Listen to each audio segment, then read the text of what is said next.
সিরিয়ার আকাশ প্রতিরক্ষা ব্যবস্থা গুড়িয়ে এবার ইরানের পারমাণবিক স্থাপনাগুলোয় সরাসরি হামলার প্রস্তুতি নিচ্ছে ইসরায়েল। বিদ্রোহীদের আক্রমণে প্রেসিডেন্ট বাশার আল আসাদের পতনের সুবিধা ভালো মতোই লুফে নিচ্ছে ইহুদিবাদী দেশটি। টানা কয়েকদিন ধরেই সিরিয়ায় ব্যাপক হামলা চালিয়ে আসছে ইসরায়েলের দখলদার বাহিনী। এমনকি সিরিয়ার আকাশ প্রতিরক্ষা ব্যবস্থার পুরোটাই প্রায় ধ্বংস করে দেওয়া হয়েছে, যার ফলে বিনা বাধায় স্বাধীনভাবে এবার তারা ইরানের পারমাণবিক স্থাপনায়ও হামলার প্রস্তুতি নিচ্ছে বলে প্রতিবেদন প্রকাশ করেছে ইসরায়েলের অন্যতম সংবাদ মাধ্যম টাইমস অব ইসরায়েল। প্রতিবেদনটিতে বলা হয়েছে, ইসরায়েলি প্রতিরক্ষা বাহিনী আইডিএফ বিশ্বাস করে যে মধ্যপ্রাচ্যে ইরানের মিত্র গোষ্ঠীগুলোর দুর্বলতা এবং সিরিয়ার বাশার আল আসাদ সরকারের নাটকীয় পতনের পর ইরানের পারমাণবিক স্থাপনাগুলোর ওপর আঘাত হানার মোক্ষম সময় এটাই। এ ব্যাপারে বৃহস্পতিবার ইসরায়েলি সামরিক কর্মকর্তারা জানান, ইসরায়েলি বিমান বাহিনী IAF সম্ভাব্য হামলার জন্য নিজেদের সক্ষমতা বাড়িয়ে চলেছে এবং আইডিএফ বিশ্বাস করে যে আসাদ সরকারের পতন এবং লেবাননে ইরানের প্রধান মিত্র হিজবুল্লাহর দুর্বলতার কারণে ইরান বিচ্ছিন্ন হয়ে পড়েছে এবং সেই শূন্যতা পূরণের চেষ্টায় পারমাণবিক কর্মসূচি এগিয়ে নিতে পারে দেশটি, এমনকি একটি বোমাও তৈরি করে ফেলতে পারে, যা ইসরায়েলের জন্য মোটেও ভালো হবে না, কারণ ইসরায়েলকে সর্বদাই চিরশত্রু মনে করে ইরান এবং দেশটি প্রকাশ্যেই ইসরায়েলকে ধ্বংস করার প্রতিশ্রুতিও দিয়ে রেখেছে। এদিকে চলতি সপ্তাহের শুরুতে সিরিয়া জুড়ে ইসরায়েলের পরিচালিত ব্যাপক বোমা হামলায় দামেস্কের অধিকাংশ আকাশ প্রতিরক্ষা ব্যবস্থাই ধ্বংস হয়ে গিয়েছে। সামরিক সূত্র মতে, ইসরায়েলের বিমান বাহিনী IAF সিরিয়ার আসাদ সরকারের সাবেক বিমান প্রতিরক্ষা ব্যবস্থার 86% ইতিমধ্যেই ধ্বংস করে দিয়েছে, যার মধ্যে 107টি পৃথক প্রতিরক্ষা ইউনিট এবং 47টি রাডার অন্তর্ভুক্ত। ইসরায়েলের ধ্বংস করা সামরিক শক্তির তালিকায় স্বল্প থেকে মাঝারি পাল্লার SA-22, যা পান্তশির S-1 নামে পরিচিত, এবং রুশ SA-17 ক্ষেপণাস্ত্র ব্যবস্থাও অন্তর্ভুক্ত। বর্তমানে সিরিয়ায় কেবল হাতে গোনা কয়েকটি আকাশ প্রতিরক্ষা ব্যবস্থা অবশিষ্ট আছে, যা IAF এর জন্য বড় কোনো হুমকি নয়। এ ব্যাপারে ইসরায়েলের বিমান বাহিনী দাবি করেছে, তারা সিরিয়ার আকাশে অবাধে কার্যক্রম চালাতে পারছে এবং সিরিয়ার আকাশ প্রতিরক্ষা ব্যবস্থা মধ্যপ্রাচ্যের অন্যতম শক্তিশালী ছিল, তাই এর ওপর আঘাত IAF এর আঞ্চলিক শ্রেষ্ঠত্বের ক্ষেত্রে একটি উল্লেখযোগ্য সাফল্য এবং এর ফলে ইসরায়েল এখন বিনা বাধায় সরাসরি ইরানেও হামলা চালাতে সক্ষম।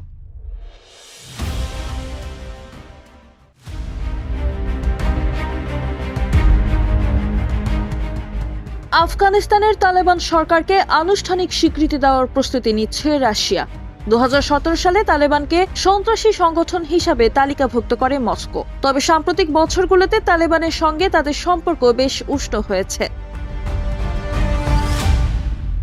এরই ধারাবাহিকতায় সম্প্রতি একটি গুরুত্বপূর্ণ পদক্ষেপ নিয়েছে দেশটি। মঙ্গলবার রাশিয়ার পার্লামেন্টের নিকক্ষ ডুমায় মস্কো নিষিদ্ধ সন্ত্রাসী সংগঠনের তালিকা থেকে তালেবানকে অপসারণের পথ তৈরি করতে একটি আইনের পক্ষে ভোটাভুটি হয়েছে। বার্তা সংস্থা রয়টার্স জানিয়েছে, রাশিয়ার সংসদ এ সংক্রান্ত আইনের পক্ষে ভোট দিয়েছে। এর ফলে নিষিদ্ধ তালিকা থেকে বাদ দেওয়া হলে মস্কোর পক্ষে তালেবান সরকারকে স্বীকৃতি দেওয়ার পথও মসৃণ হবে। গত 2021 সালে আফগানিস্তানে পশ্চিমা সমর্থিত সরকারকে ক্ষমতাচ্যুত করে তালেবান। তখন চরম বিশৃঙ্খলার মধ্যে দেশটি থেকে বিদেশি সেনাদের সরিয়ে নেওয়া হয়। এরপর থেকে কোনো দেশই তালেবান সরকারকে স্বীকৃতি দেয়নি, তবে রাশিয়া ধীরে ধীরে তাদের সঙ্গে সম্পর্ক গড়ে তুলেছে। এমনকি রুশ প্রেসিডেন্ট ভ্লাদিমির পুতিন গত জুলাইয়ে তালেবানকে সন্ত্রাসী বিরোধী যুদ্ধে একটি কার্যকর মিত্র হিসাবে উল্লেখ করেন। আফগানিস্তান থেকে জঙ্গি গোষ্ঠী IS এর হুমকি মোকাবিলায় তালেবানের ভূমিকা রাশিয়ার জন্য গুরুত্বপূর্ণ বলে মনে করা হচ্ছে। তবে তালেবান সরকারকে স্বীকৃতি দেওয়ার পথে সবচেয়ে বড় বাধা তাদের নারী অধিকার বিরোধী নীতিমালা। আফগানিস্তানে নারীদের শিক্ষার সুযোগ সীমিত করা, তাদের চলাফেরায় কঠোর নিয়ন্ত্রণ আরোপ এবং পুরুষ অভিভাবকের অনুমতি ছাড়া কাজে নিষেধাজ্ঞা নিয়ে আন্তর্জাতিক মহলে ব্যাপক সমালোচনা রয়েছে। এই অবস্থায় রাশিয়ার পদক্ষেপ আন্তর্জাতিক অঙ্গনে মিশ্র প্রতিক্রিয়া তৈরি করতে পারে বলে মত বিশ্লেষকদের।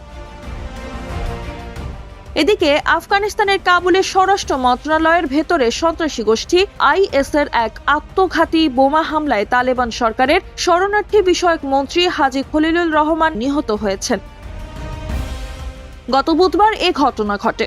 বিগত 2021 সালে আফগানিস্তানের ক্ষমতায় ফেরার পর এবারই প্রথম তালেবানের শীর্ষ পর্যায়ের কোনো নেতা নিহত হলেন।